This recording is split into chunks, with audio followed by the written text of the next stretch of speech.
இது ரெண்டுமே என்ன அப்படின்றது உங்களுக்கு தெரியும். மாம்பழ ஜூஸ் அப்படின்ற பெயர்ல வாங்கி குடிக்கக்கூடிய பொருட்கள் தான் இது.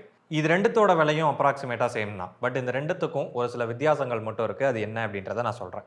இந்த பாட்டிலோட இன்கிரீடியன்ட்ஸ்ல மேங்கோ பல்ப் அப்படின்றது 18.8% சேர்த்திருக்காங்க. ஆனா இந்த பாட்டில்ல மேங்கோ பல்ப் அப்படின்றது வெறும் 11.2% தான் சேர்த்திருக்காங்க. அது மட்டும் இல்லாம இதுல ஃபர்ஸ்ட் வாட்டர், அதுக்கு அடுத்தே வந்து மேங்கோ பல்ப் வந்துருது. ஆனா இதுல ஃபர்ஸ்ட் வாட்டர், அதுக்கப்புறமா சுகர் வருது. அதுக்கப்புறமா தான் மேங்கோ பல்ப் வருது. அதுக்கு அடுத்து இருக்கக்கூடிய விஷயங்கள் ஓரளவுக்கு சேமா தான் இருக்கு. இதுல சுகர் பார்த்தோம் அப்படின்னா 10% சேர்த்திருக்காங்க. இதுல சுகர் பார்த்தோம் அப்படின்னா 14.2% சேர்த்திருக்காங்க. பட் இந்த 10% சுகர் சேர்த்திருக்காங்க. அது போக நான் கலோரிக் ஸ்வீட்னரும் சேர்த்திருக்காங்க.